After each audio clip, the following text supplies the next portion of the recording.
like to call upon the stage Advocate Amit Kadam sir for felicitating Honorable Advocate Shri Arvinda Award sir.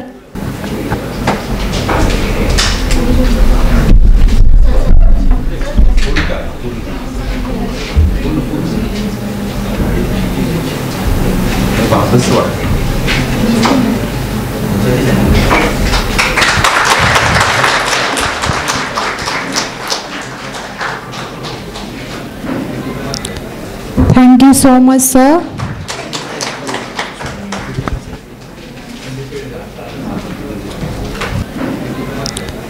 Thank you so much, sir. ह्याच्यासाठीच Vijay Deshmukh सरांनी हा आजचा उपक्रम राबवलेला आहे की अनेक वर्ष प्रॅक्टिस करून सुद्धा जे प्रश्नाच्या बद्दल आपल्याकडे क्लॅरिटी नसते ते थोडक्यात क्लॅरिटी वक्त्याच्या द्वारे यावी म्हणून हा उपक्रम आहे. माझा प्रश्न लक्षात आला. आजोबांनी त्यांच्या भावांबरोबरच अजून पार्टिशन केलेलं नाही. जॉईंट फॅमिली आजोबांची आणि त्यांच्या भावांची अजूनसुद्धा अस्तित्वात आहे. नातवाला पार्टिशन मागायचे तो को पार्टनर आहे. 4 डिग्रीजमधला जो असतो कॉमन होल्डरपासून नंतरचा तो को पार्टनर असतो. या 3 नंबरचा म्हणजे तो नातू त्याला आजोबांच्या विरुद्ध त्याचा हिस्सा मागायचा आहे. तर माझा प्रश्न तुम्हाला असा आहे की मागू शकतो का? प्रश्न कळाला? त्याच्यावरती तुमच्याकडनं उत्तर काय? म्हणजे मला तुम्हाला पुढचं सांगायचं की हिंदू लॉ सोपा नाही. बहुतेक खटले ह्या विषयाचे असतात. तर कोणी उत्तर देऊ शकेल? मागू शकतो. अजून काय उत्तर आहे? मागू शकतो नाही. मित्रांनो ह्याच्यावरचं उत्तर असं आहे म्हणजे मी का मला लोक म्हणायचे की तुम्ही का हिंदू लॉमध्ये PhD केली. तर हा सोपा विषय नाही आहे. बहुतांश खटले ह्याच्यावर चालतात पण आपल्या मनात अजूनही ह्याच्याबद्दलची खात्री नसते की काय प्रोव्हिजन ॲप्लिकेबल आहे. आपल्याकडे दयाभागा स्कूल आणि मिताक्षरा स्कूल अशा 2 शाळा आहेत. मिताक्षरामध्ये 4 स्कूल्स आहेत. Bombay school, Banaras school, Madras school आणि मिथिला स्कूल. बॉम्बे स्कूल, माझं वाक्य तुम्ही लिहूनच ठेवा. बॉम्बे स्कूलमध्ये आजोबांच्या विरुद्ध नातू त्याचा हिस्सा मागू शकत नाही. ही अप्पाराव वर्सेस रामचंद्र तुमच्या साताऱ्यातली केस आहे जी मुंबई हायकोर्टाने 1863 साली निकाली काढली होती. बॉम्बे स्कूल, समजा यूपीतला माणूस असेल, यूपीतला नातू आजोबांशी भांडू शकतो. मद्रासचा नातू आजोबांशी भांडू शकतो आणि स्वतःचा हिस्सा घेऊ शकतो. मुंबई स्कूलमध्ये गवन होणारा महाराष्ट्रामधला नातू आजोबांशी भांडू शकत नाही. अप्पाराव वर्सेस रामचंद्र नावाची ही केस. असा हा हिंदू लॉ. वाटतो सोपा पण समजायला अवघड आहे. आपल्याकडे हिंदू लॉमधलं प्रिन्सिपल आहे का महिलांना हक्क नसे आणि का फक्त मुलांना हक्क दिला जात असे. तर संस्कृतमधलं सुभाषित आहे अपुत्रस्य गतिही नास्ती. ज्याला मुलगा नाही त्याला काही नाही, त्याला इथंही काही नाही आणि तिथंही काही नाही असं समज होती. म्हणून मुलाला हिस्सा द्यायचा आणि मुलीला द्यायचा नाही. म्हणजे हा चुकीचा ग्रह आहे. मला मान्य आहे असं महिला भगिनींनी अर्थ काढू नये. संस्कृतमधलं सुभाषित आहे. पुत्रस्य गती ही नास्ती. ज्याला मुलगा नाही त्याचं इथंही काही नाही. म्हणजे भाऊबंदकीमध्ये कुठं बांधावरनं वाद झाले तर वडिलांबरोबर भांडायला कोण नाही आणि मेल्यावरती पुण्य कमी पडलं तर पिंडदान करायला कोणी नाही. म्हणून मुलगा हवा, म्हणून तो वडील स्वार्थी असतो आणि त्या स्वार्थापोटी फक्त मुलाला हिस्सा देतो आणि मुलीला त्याच्यात हिस्सा देत नाही. तर मित्रांनो, तुम्ही समजा कधी पुण्याच्या शिवाजीनगर कोर्टात आलात तर जाताना बालगंधर्व रंगमंदिर आहे. तिथं झाशीच्या राणीचा पुतळा आहे. नीट बघा पुढच्या वेळी तुम्ही जाल तेव्हा. म्हणजे पुरुषांनाही सुद्धा लाज वाटली पाहिजे. इतकं मोठं शौर्याचं प्रतीक म्हणजे झाशीची राणी लक्ष्मीबाई. म्हणजे घोड्यावरती स्वार झालेली, हातात तलवार असणारी, इंग्रज सरकारच्या समोर न नमणारी अशी ही स्त्री शक्तीचं प्रतीक. पण ती एकटी नाही आहे. मुलगा मागं आहे, मालक मागं बसलाय. ही संरक्षक आहे. डॉक्ट्रिन ऑफ लॅप्सेस दलहौसीची डॉक्ट्रिन होती की फक्त पुरुष वारसदारच राजा होईल. म्हणून तिने वारसदार राजा मालक मागं ठेवलाय आणि ती तिची संरक्षक आहे. आपल्याकडे बंगालमध्ये सती प्रथा होती. नवरा वारला की स्त्री सती जायची. बंगालमध्ये जास्त होती. त्याचं कारण काय माहिती का तुम्हाला? मी PhDचा थेसिसचा अभ्यास करताना मला हे जाणवलं. बंगालमध्ये दयाभागा स्कूल आहे. जी जिमूतवाहना नावाच्या त्या फिलॉसॉफरने ती दयाभागा स्कूलचं त्यांनी तो हे केलं होतं, founder, he was the founder of Dayabhaga school. Dayabhaga स्कूलमध्ये स्त्रीला, मुला इतका हिस्सा होता. बंगालमध्ये मुला इतका हिस्सा, मिताक्षरामध्ये नाही. एखादी आपली लग्न झालेली बहीण सासरी गेली, तिकडं जर विधवा झाली तर ती सासरी तर काही राहणार नाही, परत माहेरी येईल. माहेरी आल्यावरती आपल्या म्हणजे भावाच्या मिळकतीमध्ये वाटेकरी किंवा हिस्सेदार होईल, म्हणून ती तिथं जळून मेलेली बरी. म्हणून सती प्रथा प्रामुख्याने बंगालमध्ये फॉलो केली जात होती. म्हणजे त्याच्या मागे सुद्धा प्रॉपर्टी मित्रांनो हेच कारण होतं. जेव्हा म्हणजे महिला भगिनींना खास मला हे सांगायचं आहे की हिंदू कायदा जेव्हा डॉक्टर बाबासाहेब आंबेडकरांनी हिंदू कोड बिल पार्लमेंटमध्ये मांडलं आणि जेव्हा हिंदू सक्सेशन ॲक्ट 1956 बाबासाहेब आंबेडकरांनी मांडला पार्लमेंटमध्ये, तेव्हा हिंदूंना डॉक्टर बाबासाहेब आंबेडकरांचं म्हणणं होतं की महिलांना समान हक्क देऊन टाका, मुलींना कोपार्टनर करून टाका. 2005 साली पार्लमेंटनी जे केलं आहे, बाबासाहेब आंबेडकर म्हणत होते की ते तेव्हाच 1956ला करा, पण विरोध करणाऱ्या म्हणजे मुलींना अधिकार नको, मुलींना मुलांसारखी वागणूक नको, हा ज्यांनी पार्लमेंटमध्ये विरोध केला होता त्या महिला खासदार होत्या. म्हणजे बाईची शत्रू असते असं जे म्हटलं जातं किंवा सास बहू हा जो प्रकार आहे हा आत्ता नाही, हा तेव्हाचा आहे. खासदार महिलांनी अपोज केला होता की आमच्या भगिनींना हिस्सा देऊ नका. हे तेव्हा 1956 साली घडलं होतं. मित्रांनो, आपल्याकडे ह्या कायद्यामुळे आंबेडकर आणि नेहरू यांच्यामध्ये वाद झाला होता आणि डॉक्टर बाबासाहेबांनी लॉ मिनिस्ट्रीचा राजीनामा देऊन टाकला होता.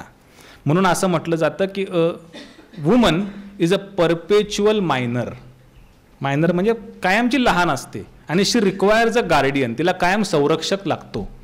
पिता रक्षती कौमार्य, पती रक्षते यौवनम, पुत्र रक्षते वार्धक्य, न स्त्री स्वतंत्र मर्हती. म्हणजे लहान असताना पिता थोडी वयस्कर झाली आणि लग्न झालं की मग पती, आणि अजून वयस्कर झाले, वृद्ध झाले की पुत्र, ह्या तिघांच्या आधाराने महिलेने राहायचं असतं, असं हे सुभाषित आहे. तिला स्वातंत्र्य अस्तित्व नाही, असं आपल्या हिंदू लॉ प्रॉपर्टी विषयक धारणा होती. 1937च्या आधी, ह्या 1937च्या आधी हिंदू लॉप्रमाणे महिलांना प्रॉपर्टी धारण करण्याचा अधिकार अजिबातच नव्हता. त्यांना फक्त स्त्रीधन आणि मेंटेनन्स असे 2 अधिकार होते. इंग्रजांनी पहिल्यांदा हा 1937चा कायदा आणला आणि महिलांना लिमिटेड ओनरशिप दिली की घरामध्ये पुरुष वारसदार नसेल तर मग त्या महिलेला प्रॉपर्टीमध्ये हक्क मिळत असे. विकण्याचा हक्क नव्हता, उपभोग घेण्याचा आणि मॅनेजमेंट किंवा सांभाळण्याचा हक्क होता. नंतर जेव्हा 1956चा कायदा आला तेव्हा महिलांना पहिल्यांदा क्लास 1 एअर केलं, कोपार्टनर नाही केलं. वडिलांची 4 एकर जमीन आहे, एक मुलगा आहे आणि एक मुलगी आहे. 56च्या कायद्याने काय केलं तर 4 एकर जमीन हा मुलगा वडिलांशी भांडू शकत असे आणि माझी 2 एकर द्या असं म्हणू शकत असे. वडिलांना 2 एकर, मुलाला 2 एकर, मुलीला काहीच नव्हतं. वडिलांनी त्यांची 2 एकर हयातीमध्ये विकली नाही, त्याचं मृत्यूपत्र केलं नाही, मग सेक्शन 8 प्रमाणे त्या वडिलांच्या 2 एकरमधली 1 एकर मुलीला आणि 1 एकर मुलाला, म्हणजे मुलाला 3 एकर आणि मुलीला वडिलांची इच्छा असेल, मृत्यूपत्र नसेल तर 1 एकर, हा 1956चा कायदा होता जो 2005 पर्यंत अस्तित्वात होता. आणि 2005 साली मग पार्लमेंटच्या लक्षात आलं की अरे आपला देश हा इतका विकसित होत चाललेला आहे, जग कुठं चाललेलं आहे आणि अजूनही भारतामध्ये आपण आपल्या हिंदू भगिनींना हक्क देत नाही. 174वा लॉ कमिशन रिपोर्ट आला आणि हिंदू भगिनींना कोपार्टनर करण्यात आलं.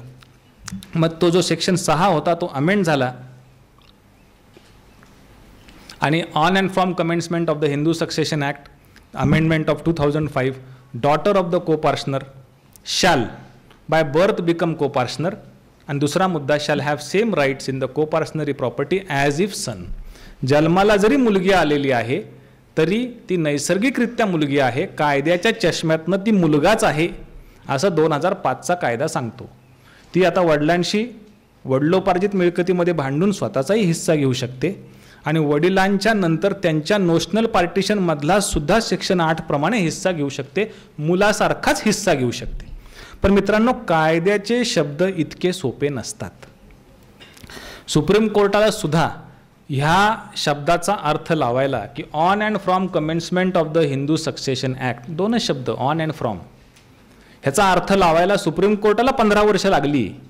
आणि 4 केसेसचा जन्म सुप्रीम कोर्टात झाला की ऑन अँड फ्रॉम म्हणजे कोणती महिला, 2005 साली जन्मलेली किंवा त्यानंतर जन्मलेली महिला का 2005 साली जिवंत असणारी महिला, कोणती महिला.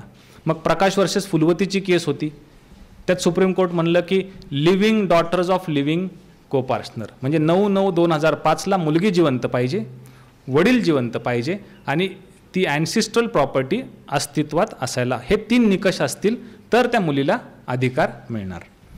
मग प्रकाश वर्सेस फुलवतीनंतर लगेच 2 वर्षांनी दानम्मा वर्सेस अमरची केस आली.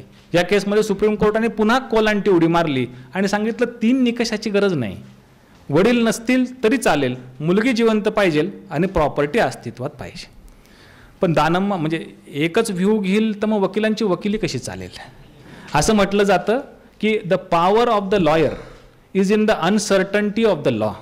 2+2 4 इतका साधा सरळ सोपा कायदा नसतो.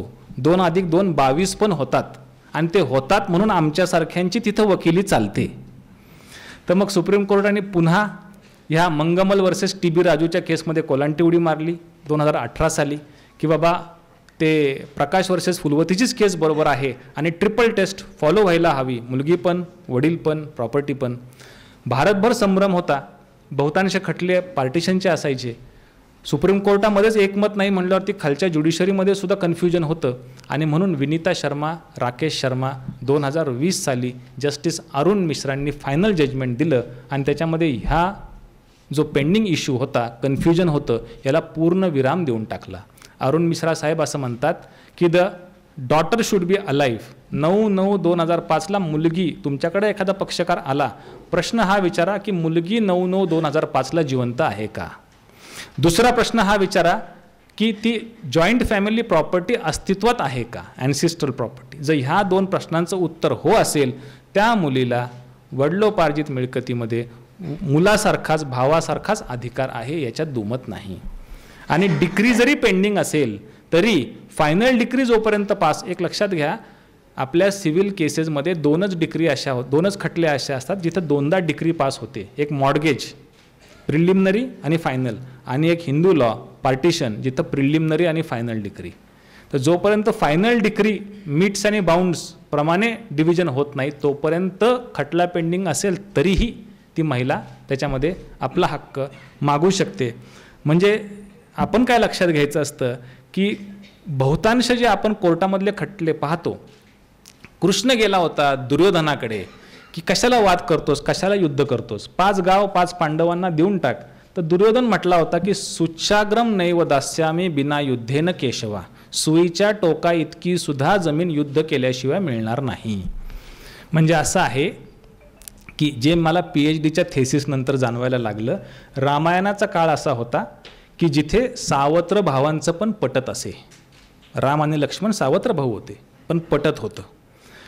कालांतराने 1000 वर्षाने कृष्णाचा काळ आला, महाभारत आलं, तिथं सख्ख्या भावांचं फक्त पटत होतं, चुलत भावांचे वाद व्हायला लागले होते. 1956 पर्यंत सख्ख्या भावांचं पटत होतं, 56 नंतर सख्खा भाऊ पक्का वैरी झाला असं आपण कोर्टात पाहतो. आणि 2005च्या नंतर जी बहीण भावाला ओवाळत असे आणि तो भाऊ बहिणीवरती जीव ओवाळून टाकत असे, तर मित्रांनो हे भाऊ बहिणीचं नातं आणि रक्षाबंधनाचं नातं हे आता 2005 नंतर संपत आलेलं आहे, हे आपण वकील म्हणून कोर्टात पाहतो. तर मित्रांनो, मगाशी मी जे म्हटलं की वकिलांनी शब्द नीट वाचायचे असतात. ऑन आणि फ्रॉमचा जो अर्थ, ऑन आणि फ्रॉमचा अर्थ अरुण मिश्रा साहेबांनी असा काढला की डॉटर बिकम्स को पार्टनर बाय बर्थ. ती कोणतीही मुलगी असेल ती को पार्टनर आहे, मात्र शी गेट्स द राईट आफ्टर 2005. तर ऑन म्हणजे त्या महिलेला तेव्हापासनं आणि फ्रॉम म्हणजे 2005 नंतरचा हक्क तिला मिळणार किंवा त्यानंतर तिचा हक्क प्रस्थापित होणार. संत कबीरांचा एक फार छान दोहा आहे. संत कबीर असे म्हणतात, फार नीट ऐका बरं का, आपल्या वकिलांना फार ॲप्लिकेबल आहे. शब्दांचा खेळ कसा असतो आणि वकिलांनी तो खेळ शिकायचा असतो, म्हणून तो वकिली चालत असते. संत कबीर म्हणतात, फार मोठे संत होते संत कबीर, ते म्हणतात, पाप करे, नीट ऐका, पाप करे ते हरी मिले, पाप करे ते चैन, पाप करे सब कुछ मिले, इसलिए पाप कर दिन रैन. दिन रैन म्हणजे दिवस रात्र पाप कर. आता कबीर सारखा इतका महातम मोठा विद्वान संत पाप करण्यासाठी लोकांना, जनतेला प्रोत्साहित करतोय. सगळ्या संत समाजामध्ये खळबळ उडाली की कबीरांनी असा कसा काय संदेश दिला. ते कबीराच्याकडे गेले की ह्या ऑन आणि फ्रॉम शब्दाचा अर्थ आम्हाला सांगा. तर संत कबीर म्हटले, अरे तुम्ही शब्द नीट पाहिले नाहीत, नीट ऐकले नाहीत. माझं म्हणणं असं होतं, पा म्हणजे पाय, पा फोडायचा, पा पकडे तो हरी मिले, पा पकरे तो चैन, पा पकरे तो सब कुछ मिले, पा पकर दिन रैन. म्हणजे तुमच्यात जर अहंकार नसेल, नम्रता असेल आणि हरीचे तुम्ही म्हणजे तुमच्या जो कोण आराध्य दैवताचे एकदा पाय पकडले मग चैन मिळतं, हे मला सांगायचं होतं. तू शब्द नीट वाचला नाहीस, असं कबीर त्या भक्ताला सांगतो. तर मित्रांनो, असे सांगण्या बोलण्यासारख्या बऱ्याच गोष्टी आहेत. आपल्याकडे एक सुजाता शर्मा वर्सेस मनु गुप्ता नावाची केस आहे, ज्याच्यामध्ये डॉटर, फार इंटरेस्टिंग इश्यू आहे, डॉटरला को पार्टनर केलं, पण प्रश्न असा होतो की सिनियर मोस्ट को पार्टनर बिकम्स कर्ता. कर्ता ही हिंदू फॅमिलीमधली अजून वेगळी संकल्पना आहे. कर्ता म्हणजे मॅनेजर नाही, कर्ता म्हणजे त्याला जॉईंट फॅमिली प्रॉपर्टी डिस्पोजलचा विशिष्ट अधिकार असतो. He can dispose the joint family property to pay antecedent debts, कर्ज भरण्यासाठी, for betterment of estate or for legal necessity. असे त्याला सगळ्यांच्या वतीने काम करण्याची मुभा अधिकार कर्त्याला असते. प्रश्न असा होता दिल्ली हायकोर्टाच्या या सुजाता शर्माच्या केसमध्ये, वेदर सिनियर मोस्ट को पार्टनर डॉटर, लग्न झालेली सगळ्यात मोठी मुलगी राहतीये 500,000 किलोमीटर नवऱ्याच्या घरात आणि कर्ता म्हणून तिचं वागणूक किंवा तिचं जे वर्तन आहे ते आहे भावांच्या घरात, हे कितपत योग्य आहे, असा विषय ह्या दिल्ली हायकोर्टाच्याकडे होता. आणि आता लवकरच सुप्रीम कोर्टात सुद्धा तो विषय येईल. तर ॲज ऑन नाव दिल्ली हायकोर्टाने असं सांगितलं आहे की even married daughter can be कर्ता इन ब्रदर्स और फादर्स फॅमिली. म्हणजे राहतीये नवऱ्याच्या घरात आणि कर्ता म्हणून काम करतीये भावाच्या घरात. तर मित्रांनो, ह्या अशा अनेक वैशिष्ट्यपूर्ण केसेस आहेत. अजून एक, ह्या जस्टिस DY चंद्रचूड साहेबांनी एक फार उत्कृष्ट जजमेंट दिलं, रेवन्न सिद्धप्पा वर्सेस मल्लिकार्जुन. आत्ता रिसेंटली एक 3-4 महिन्यापूर्वीचं जजमेंट आहे. इलिजिटिमेट चिल्ड्रनबद्दल, म्हणजे एकत्र कुटुंबातल्या मिळकतीमध्ये रेवन्ना सिद्धप्पा वर्सेस मल्लिकार्जुन 2023ची जस्टिस DY चंद्रचूड साहेबांची 3 न्यायमूर्तींचं हे जजमेंट आहे. अत्यंत वाचण्यासारखं, प्रत्येक न्यायमूर्तीची जजमेंट लिहिण्याची एक विशिष्ट स्टाईल असते. चंद्रचूड साहेबांचे जजमेंट लिहिण्याची एक फार चांगली स्टाईल अशी आहे, तुम्ही जर नीट वाचलं तर ते जजमेंट थेसिससारखं लिहितात. त्यांची जजमेंट लिहिण्याची वेगळी पद्धती आहे. वाचल्या वाचल्या तुमच्या मनात त्या जजमेंटबद्दल क्लॅरिटी येते. तर ह्या जजमेंटमध्ये प्रश्न असा होता की विवाह बाह्य संबंधामधनं झालेला एखादा मुलगा तो सुद्धा को पार्टनर आहे का आणि एकत्र कुटुंबातल्या मिळकतीमध्ये हक्क मागू शकतो का. तर ह्या जजमेंटमध्ये म्हणजे ह्याच्या आधी 3 प्रकारच्या प्रॉपर्टीज आहेत मिळकत.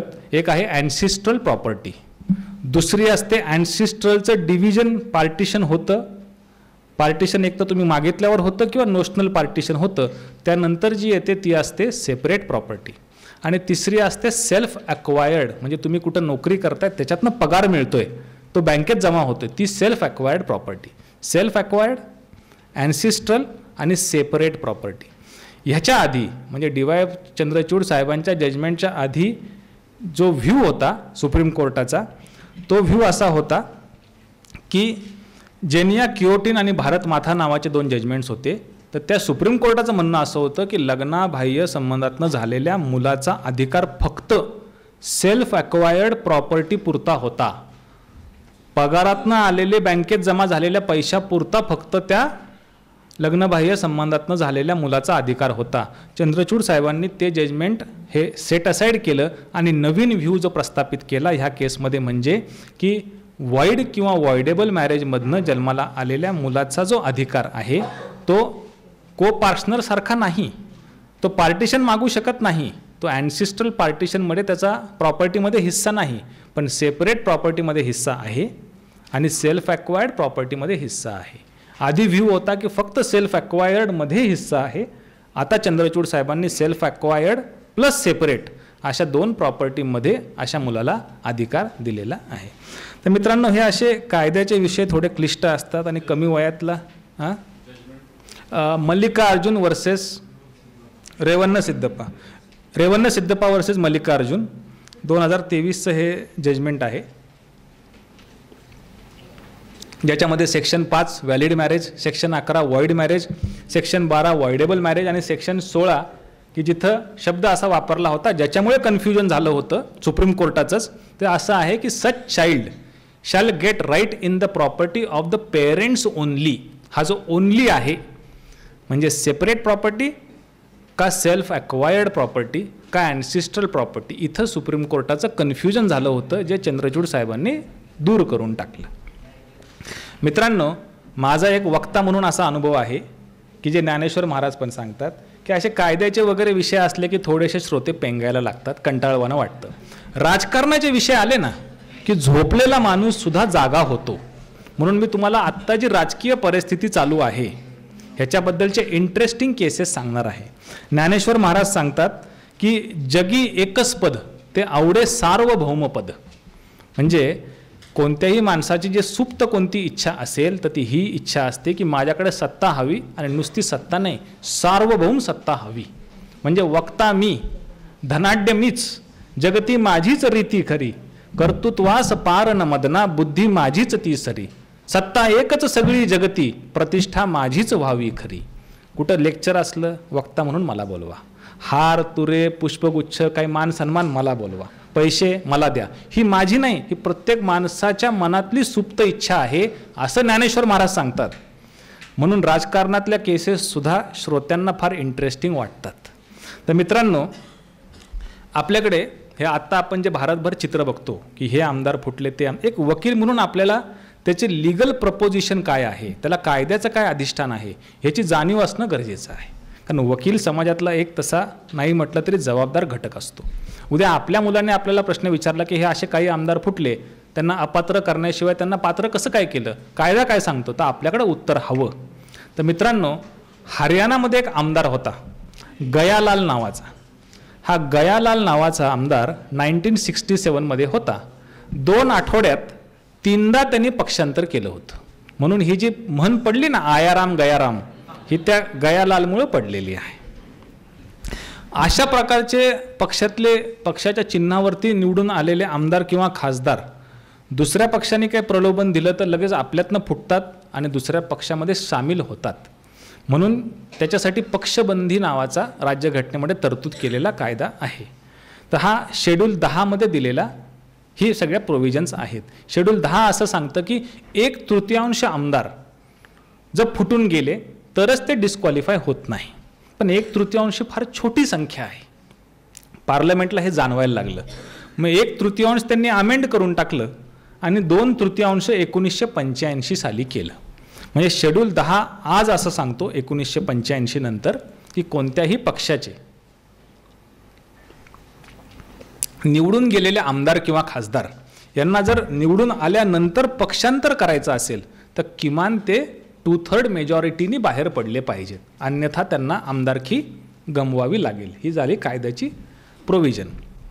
आणि जेव्हा ही 1985ची अमेंडमेंट आली तर पार्लमेंटला असं वाटलं की आपला जो स्पीकर आहे ना, स्पीकरकडे अधिकार असतो अपात्रतेचा, ह्या स्पीकरला सर्व अधिकार देऊन टाकू आणि सुप्रीम कोर्ट हायकोर्टच्या अधिकार आपण काढून घेऊ. म्हणून त्यांनी अशी अमेंडमेंट केली की the any decision of disqualification by the speaker shall be final and shall not be challenged either in high court or in supreme court. मी काय सांगतोय कळालं आपल्याला. त्यांनी स्पीकरला पूर्ण अधिकार देऊन टाकला. मग किहोटो होलिहान नावाची जी केस होती, किहोटो होलिहान वर्सेस जाचिलू, 1992 साली पहिल्यांदा हा मुद्दा सुप्रीम कोर्टासमोर आला की हायकोर्ट आणि सुप्रीम कोर्टाच्या पॉवर्सला प्रतिबंध घालता येतो का आणि स्पीकरला शेवटची फायनल अथॉरिटी म्हणून मान्यता देता येते का. तर आत्ता जे फली नरिमन नावाचे जे दिग्गज आणि विद्वान वकील जे आत्ता 1-1.5 महिन्यापूर्वी मरण पावले, ते ह्या केसमध्ये आर्ग्यू करत होते आणि त्यांचं सुप्रीम कोर्टाच्या 5 मित्रांनो सुप्रीम कोर्टाच्या 5 न्यायमूर्ती जेव्हा बसतात आर्ग्युमेंटला, म्हणजे तुमचं आर्ग्युमेंट ऐकायला, त्यांच्यासमोर असं उभं राहून बोलणं हे इथं बोलण्यासारखं सोपं नसतं. 5 न्यायमूर्ती बसतात आणि तेही सुप्रीम कोर्टातले बसतात, म्हणजे 5 लोक 5 प्रकारचे बॉलिंग तुमच्यावरती करतात. काही फास्ट बॉल, काही स्पिन बॉल, काही गुगली असतो आणि तुमच्या एकट्याच्या हातात बॅट असते.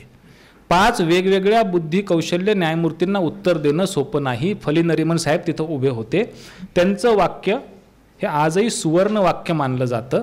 ते ह्या केसमध्ये न्यायमूर्तींना म्हटले होते आणि 5 न्यायमूर्तींनी ते मान्य केलं होतं. ते म्हटले होते की my lords, when it comes in deciding judicial matters, no authority under the constitution can surpass your lordships. म्हणजे जेव्हा राज्यघटनेच्या अंतर्गत कितीही उच्च पदस्थ असेल, स्पीकर असेल, गव्हर्नर असेल, राष्ट्रपती असेल, कायदा विषयक न्यायनिवाडा जेव्हा करायचा आहे तेव्हा सुप्रीम कोर्ट आणि हायकोर्टाला ती अथॉरिटी सरपास करू शकत नाही. ज्युडिशियल रिव्ह्यू या डॉक्ट्रिनला सरपास करू शकत नाही. म्हणून सुप्रीम कोर्टाने स्पीकरच्या आदेशाच्या अगेन्स्ट स्वतः स्पेशल लीव्ह पिटिशन एंटरटेन करायला हवेत आणि ते सुप्रीम कोर्टाने मान्य केलं. नंतर जी केस आली की स्पीकरकडे अशा प्रकारचे खटले पेंडिंग राहतात आणि हुशार स्पीकर काय करतो माहिती का, न्यायनिवाडा करणं म्हणजे एकाची कुणाची तरी बाजू घेणं आणि मग काहीतरी कारण मीमांसा करणं, रिझनिंग देणं. हुशार स्पीकर ते मॅटर पेंडिंग ठेवतो. हे सुप्रीम कोर्टाच्या लक्षात यायला लागलं. म्हणून जस्टिस रोहिंग्टन नरिमन साहेबांनी Keisham Meghachandra Singh versus deputy speaker Manipur या केसमध्ये खास डायरेक्शन दिल्या होत्या 2020 साली की स्पीकरकडे आमदारांच्या ह्या डिस्क्वालिफिकेशनचा मुद्दा जेव्हा येतो, कायद्यामध्ये जरी कुठं टाईम लिमिट नसेल, रिजनेबल टाईम लिमिटमध्ये स्पीकरने न्यायनिवाडा करायला हवा आणि रिजनेबल टाईम लिमिट म्हणजे 3 महिने असं जस्टिस नरिमन साहेब ह्या केशराम मेघचंद्र सिंगमध्ये सांगतात. आणि सुप्रीम कोर्टाला असंही वाटलं होतं अनेक केसेसमध्ये की स्पीकर शेवटी कोणत्या ना कोणत्या राजकीय पक्षाचा व्यक्ती असतो.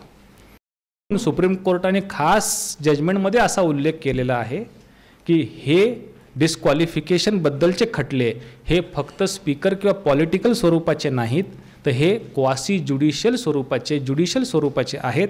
म्हणून एखाद्या निवृत्त न्यायमूर्तीचं एखादं खंडपीठ गठीत करावं आणि त्यांच्याकडे हे खटले सुपूर्त करावेत असं सुप्रीम कोर्टाने सांगून ठेवलं होतं. तर मित्रांनो, अशा बऱ्याच केसेस असतात. मध्ये जेव्हा आपण पाहिलं की जस्टिस चंद्रचूड साहेबांच्या 7 न्यायमूर्तींच्या त्या 5 न्यायमूर्तींच्या खंडपीठाने नबाम रेबियाचं जजमेंट हे 7 न्यायमूर्तींच्याकडे रेफर केलेलं आहे. नबाम रेबिया मध्ये तुम्ही न्यूजवरती सारखं Nabam Rebia refer to larger bench हे ऐकलं. काय सांगतं नबाम रेबियाचं जजमेंट आणि का ते 7 न्यायमूर्तींच्याकडे चंद्रचूड साहेबांनी रेफर केलेलं आहे. ते जजमेंट एका वाक्यात असं सांगतं, 2016चं जजमेंट आहे 5 न्यायमूर्तींचं नबाम रेबियाचं. ते असं सांगतं की स्पीकर जेव्हा आमदारांना पात्र किंवा अपात्र आहेत की नाही असा न्यायनिवाडा करतो, पण अशी एखादी घटना असेल की स्पीकरलाच डिस्क्वालिफाय करण्याचं एखादं रिझोल्युशन पास झालेलं असेल, तेव्हा तो स्पीकर इनकेपेबल होऊन जातो. म्हणजे स्पीकर जेव्हा त्याचीच खुर्ची डगमगती आहे, त्याला त्याच्या स्वतःच्या खुर्चीची शाश्वती नाही आणि आता तो त्या आमदारांच्या डिस्क्वालिफिकेशनवरती न्यायनिवाडा करायला बसलेला आहे, अशा केसेसमध्ये स्पीकरला पॉवर नाही असं नबाम रेबिया सांगतं. पण चंद्रचूड साहेबांच्या त्या खंडपीठाला हे जाणवलं की अरे मग फार सोपं आहे, एखाद्या स्पीकरला जर वंचित ठेवायचं असेल तर त्याच्यावरती एखादं रिझोल्युशन पास करून टाकायचं, म्हणजे तो आपोआपच बाद होऊन जातो आणि आमदारांना अपात्र करण्यापासून आपोआपच त्याचे हात नबाम रेबिया बांधून टाकतो. हे हात खुल्ले करण्यासाठी चंद्रचूड साहेबांनी हे जजमेंट लार्जर बेंचकडे रिफर केलेलं आहे. मित्रांनो, आपण असं पाहतो आजकाल, म्हणजे आजकालच नाही, हे राजकारण अशी गोष्ट आहे की ते आधीपासून चालत आलेली आहे. राज्यकर्ते कुठलेही असोत, भारतातले आजचे असोत किंवा भारतातल्या आधीचे असोत, रशियाचा पुतीन असो किंवा एखादा अमेरिकेचा तो माजी डोनाल्ड ट्रम्प असो, माजी अध्यक्ष, त्यालासुद्धा न्यायालयात बोलवलं जातं. पुतीनसुद्धा विरोधकांचा तुरुंगामध्ये खून, म्हणजे अशा प्रकारचे राज्यकर्ते हे जगभर आपल्याला सापडतात. आपल्याला आज जे चित्र पाहायला मिळतं की एखादा राजकीय पक्ष त्याच्यातले काही आमदार फुटतात आणि ते कुणाला विलीन होत नाहीत, आम्हीच तो पक्ष आहोत, लक्षात येते, अशी मागणी त्या इलेक्शन कमिशनच्याकडे करतात. अशावेळी इलेक्शन कमिशननी कोणता आधार घ्यायचा, तर अशावेळी सुप्रीम कोर्टाचं 1971 सालचं जजमेंट आहे, ते म्हणजे सादक अली नावाचं जजमेंट. सुप्रीम कोर्टाचं Sadiq Ali versus union of India हे इलेक्शन कमिशनसाठी मार्गदर्शक जजमेंट आहे. सुप्रीम कोर्टाने तेव्हाच सांगितलं होतं 1971 साली की 3 गोष्टी पाहायच्या. जर समजा एखादा गट आमदारांचा फुटला आणि आम्हीच पक्ष आहोत अशी जर मागणी इलेक्शन कमिशनच्याकडे केली, तर इलेक्शनचा सिम्बॉल कुणाचा आणि इलेक्शनच्या ह्या पार्टीचं चिन्ह हे कुणाचं आणि पार्टी कुणाची, मालकी कुणाची, 3 प्रश्न विचारायचे. सुप्रीम कोर्ट सांगतं त्या गटाला पहिला प्रश्न विचारायचा की पक्षाचे जे एम्स आणि ऑब्जेक्टिव्ज आहेत हे पालन करण्याची तयारी किंवा हे पालन कोणता गट करतोय. Aims and objectives are followed by which part of the splitted party. दुसरा प्रश्न हा विचारायचा की पक्षाची जी घटना आहे, कॉन्स्टिट्यूशन ऑफ द पार्टी, त्याला धरून वर्तन कोणत्या गटाचं आहे. आणि तिसरा प्रश्न हा विचारायचा की बहुतांश पार्टीचे वर्कर्स, आमदार आणि खासदार हे कोणत्या गटामध्ये आहेत. ह्या 3 प्रश्नांचं उत्तर ज्यांच्या बाजूने होकार अर्थी येईल तो गट म्हणजे तो पक्ष, तो गट म्हणजे त्याला पक्षाचं चिन्ह आणि तो गट म्हणजे त्या पक्षाचा मालक. हे सुप्रीम कोर्टाने सादक अलीच्या केसमध्ये सांगितलेलं होतं. एक आत्ता आपण जर पाहिलं असेल एक फार इंटरेस्टिंग केस चंद्रचूड साहेबांनी 3 दिवसापूर्वी निकाली काढली. 7 न्यायमूर्तींचं खंडपीठ, एक वाच्यतेने ती केस होती नरसिंहराव नावाची. PV नरसिंहराव हे भारताचे पंतप्रधान होते. ती तुम्हाला केस सांगतो, इंटरेस्टिंग केस आहे जी आत्ता चंद्रचूड साहेबांनी ती केस, जुनी केस सेट असाइड केली 3 दिवसापूर्वी. यूट्यूबला सुद्धा ते 7 न्यायमूर्तींचं जजमेंट हे दिसतं. PV Narasimha Rao versus CBI. Far interesting case आहे. PV नरसिंहराव भारताचे पंतप्रधान होते आणि नंतर त्यांना सुद्धा बऱ्याच मोठ्या लोकांना तुरुंगात जावं लागलं. कृष्णाचा जन्मच तुरुंगात झाला होता, त्यांना सुद्धा शेवटी तुरुंगात जावं लागलं होतं. त्यांच्यावरती आरोप असा होता नरसिंहरावांच्यावरती की त्यांचं सरकार हे 1990च्या आसपास अल्पमतामध्ये चाललेलं होतं.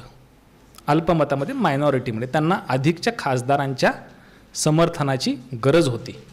मग जेव्हा आपल्या पक्षातले खासदार कमी पडतात, नवीन खासदार हवे असतात, तेव्हा तो घोडेबाजार चालतो हे सुज्ञ नागरिक जाणतात. मग ती पैशाची देवाणघेवाण आणि खरेदी विक्रीचा तो कारभार चालला. आपण कुणाची टवाळी करतोय असं नाही, पण हे CBIच्या चार्जशीटमध्ये सुप्रीम कोर्टासमोर फाईल झालं होतं आणि सिद्ध झालं होतं की नरसिंहरावांच्या पक्षातले खासदार कमी होते म्हणून त्यांनी काही इतर पक्षातल्या खासदारांना विकत घेण्याचा मानस ठेवला. पैशांची देवाणघेवाण झाली आणि सुप्रीम कोर्टाने ह्या कारणास्तव नरसिंहरावांना तुरुंगात सुद्धा पाठवलं होतं. सुप्रीम कोर्टाचं हे जजमेंट 1998 सालचं, जेव्हा AS आनंद, डॉक्टर AS आनंद हे तेव्हा सुप्रीम कोर्टाचे चीफ जस्टिस होते. म्हणजे माझ्यासारख्याला सुद्धा, मला एक 350-400 सुप्रीम कोर्टातले जजमेंट्स झोपेत सुद्धा म्हणजे झोपेतनं उठवलं तरी पण मला एक 300-400 जजमेंट पाठ असतात. इतक्या जजमेंट्समध्ये हे एकमेव जजमेंट होतं की जे मला सुद्धा खटकायचं की अरे सुप्रीम कोर्टाने हे जजमेंट कसं काय दिलं असेल, आणि जे आत्ता चंद्रचूड साहेबांनी योग्यरित्या सेट असाइड करून टाकलं. तर त्या जजमेंटचा परिपाक असा होता की नरसिंहरावांना जेव्हा खासदारांची कमी होती तेव्हा त्यांनी स्वतःच्या पक्षातले काही आमदार, काही खासदार आणि काही बिझनेसमन हे सगळे एकत्र झाले, पैसे जमा केले आणि 13 खासदारांना विकत घेण्याचं ठरवलं. लक्षात येते?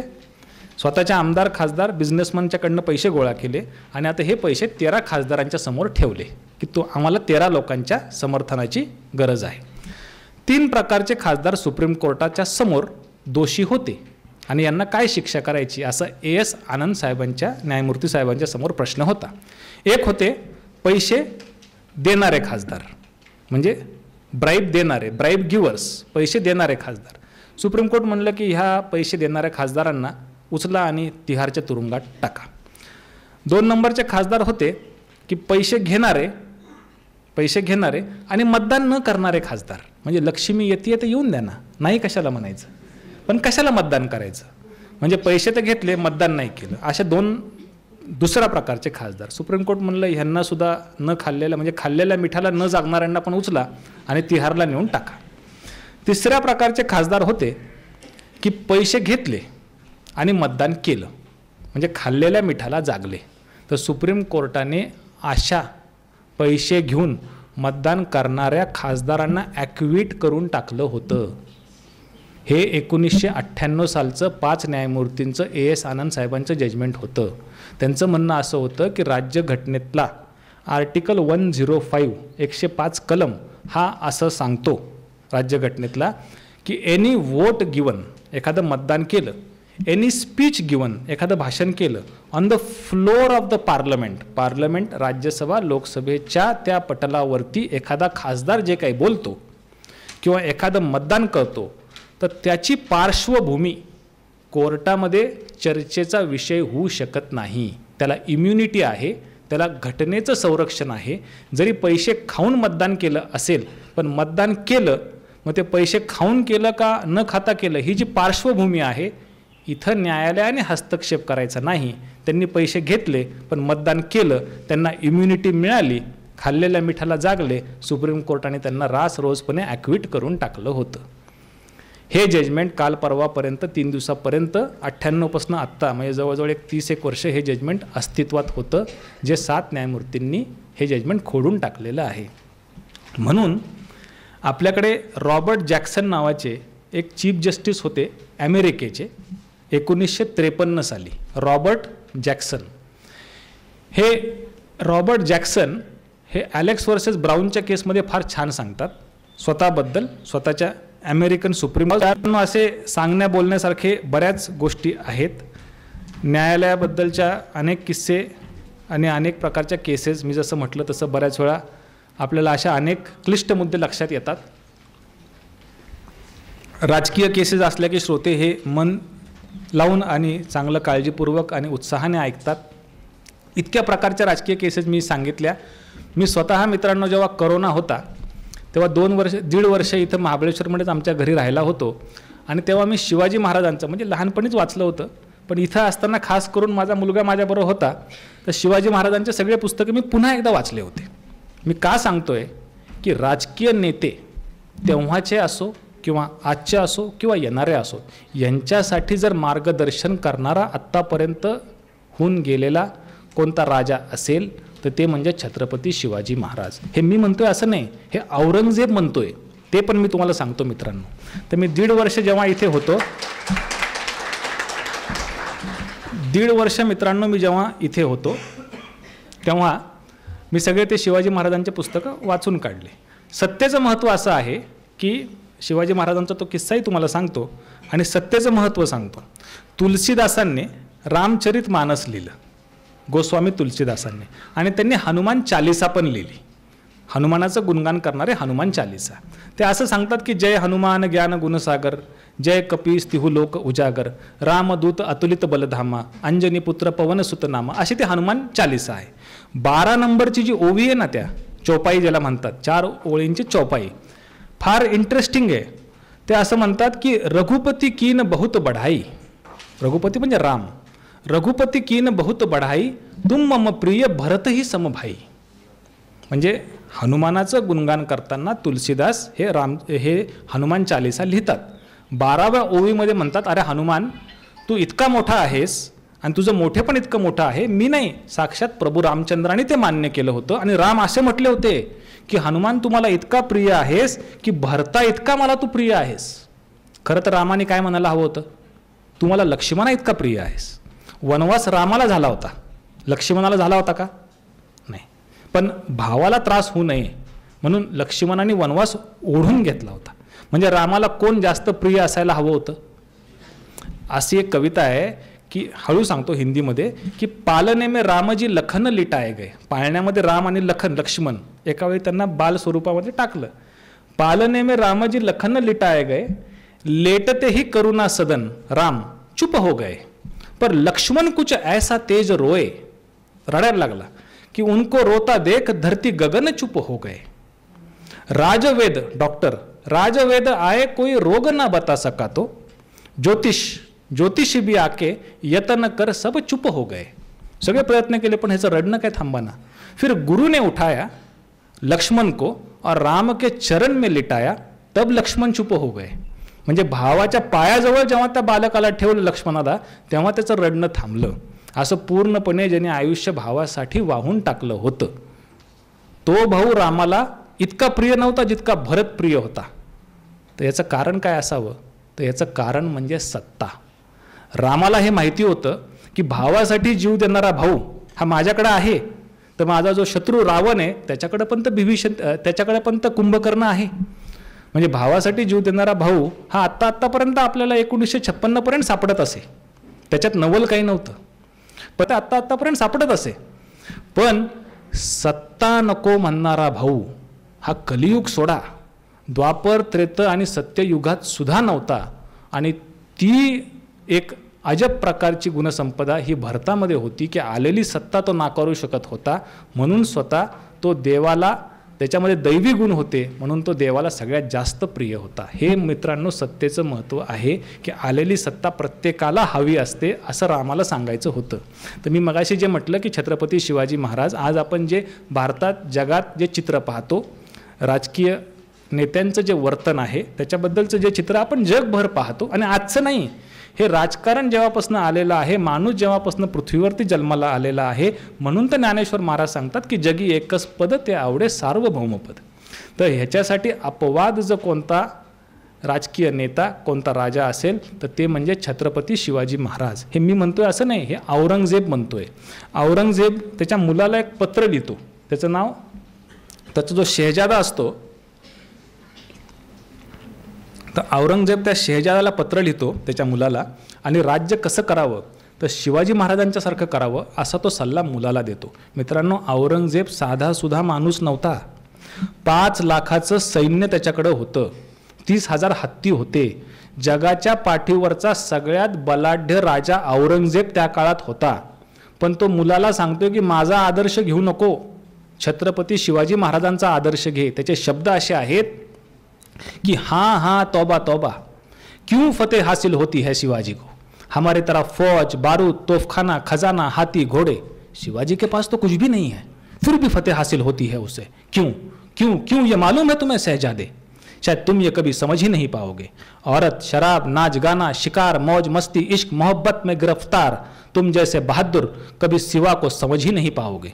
सिवा ने मजबूत किले बनाए, अपनी फौज और अस्ल बदाई नए जंग बहरीत की ताबीद की है उसने, पर उससे भी ज़्यादा न जीते जाने वाले लोग तैयार किए हैं सिवा ने. हमने सिवा के सरदारों को लाखों की जागीर लालच दी, पर उन जाबाज सरदारों ने हमारे जागीर के ऊपर थूक दिया शहजादे, थूक दिया. सिवा के सरदार थकते नहीं, सिवा के सरदार रुकते नहीं, वो बिकते नहीं, और सिवा के सरदार झुकते भी नहीं. इसमें कोई शक नहीं कि शिवाजी चालाक है, पर उसका चाल चलन दूध की तरह साफ और सूरज की तरह चमकदार है. वो अपने दुश्मन के भी मजहब, मस्जिद, मौलवी, फकीर, औरतों की इज्जत करना जानता है. तभी तो उसकी इज्जत बुलंद मीनार की तरह सर उठाए आसमां को चूम रही है. इसमें कोई शक नहीं शहजादे कि हम खुशनसीब है, हमें दुश्मन भी मिला तो सिवा जैसा, हमें दुश्मन भी मिला तो सिवा जैसा. पुढचं वाक्य, शहजादे अगर हुकूमत करनी है तो सिवा का चलन सीखो, सिवा का चलन सीखो. असं हा औरंगजेब छत्रपती शिवाजी महाराजांच्याबद्दल बोलतो. तर मित्रांनो, आपण एक मतदार म्हणून सुद्धा एक जागरूक मतदार लोकशाहीमध्ये असलं पाहिजे. म्हणून डॉक्टर बाबासाहेब आंबेडकर सांगतात, a good constitution in hands of bad people is useless, and a bad constitution in hands of good people is always useful. आता सुरुवात आम्ही विजय या शब्दापासून केली, आणि विजयचाच पर्यायी शब्द म्हणजे छत्रपती शिवाजी महाराज त्यांनी शेवट केला. अजून काही बोलावं, सांगावं असं मला आता वाटत नाही.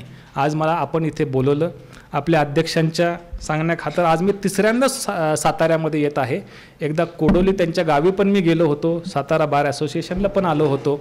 आणि संजय देशमुख सरांचं एक वैशिष्ट्य म्हणजे मी स्वतः शिक्षकाचा मुलगा आहे, तर संजय देशमुख सरांना मला खास ही गोष्ट सांगायची होती जस्टिस साहेबांना, की आम्ही जेव्हा दिल्लीमध्ये 16 वर्ष झालं मी प्रॅक्टिस करतो, आमच्याकडे बऱ्याच पार्टीजमध्ये आम्हाला सुप्रीम कोर्टाचे, हायकोर्टाचे न्यायमूर्ती भेटत असतात. भेटल्यावरती तिथे एक प्रथा अशी आहे की आम्ही हस्तांदोलन करत असतो.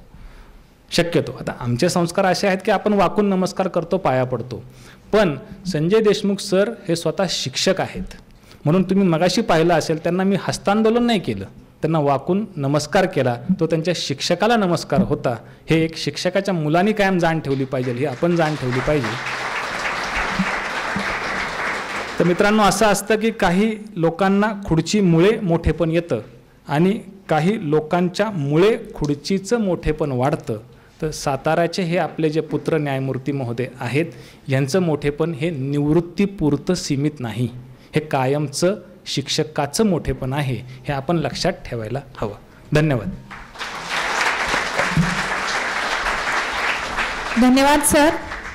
खरं तर अत्तराने कपड्याला सुगंधित करणं ही काय मोठी गोष्ट नाही, पण आयुष्याची खरी मजा तर तेव्हाच येते जेव्हा आपले आयुष्य आपल्या कर्तबगारीने सुगंधित होते.